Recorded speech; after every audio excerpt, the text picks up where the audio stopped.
Қаламызда тек енді видео ғана емес, тегін Wi-Fi интернетке Петропавлдың бағыттарында қосылуы мүмкін болып отыр. Мұндай жаңашылдық қаламыздың 3 бірдей бағытында қосылған. Мұндай жаңашылдық Петропавлдың негізгі көшелерінен жүретін 20, 25, 11 бағыттарындағы шағын автобустарында орнатылған. Бар жоғы 20 көлікте бар. Жүргізушілерге де оның келіп кетер еш зияны жоқ. Жолаушылардың айтуынша өте тиімді, интернеттің жылдамдығы да жақсы. Жүрген жолыңда уақытты тиімді өткізуге болады. Билайннан берілген сымсыз интернет барлық жағынан да қолайлы. Енді керекті жеріңе жеткенше уақытты тиімді өткізуге болады. Ендігі жерде қала тұрғындары бір ауданнан екінші ауданға жеткенше жол бойы уақыттарын пайдалы істермен өткізе алады. Очень хорошее, удобное место. Например, если куда-нибудь едем, можем в любое время найти нужную информацию.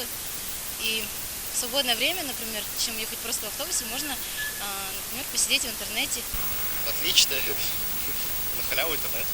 25 маршрутта жүреміз, сондағы берілген Билайн интернет сол маған тиімді және маған қолайлы. Құрылған ғаламтордың жылдамдығы да жақсы. Жаңалықтар оқып, поштаға түскен хаттарды тексеріп, әлеуметтік желілерде хат алмасып, немесе қажетті кітаптарын тауып оқи алады. Ғаламтордың көмегін пайдалану үшін қолыңызда смартфон, коммуникатор, планшет немесе ноутбук сияқты Wi-Fi құрылғыңыз болса жеткілікті.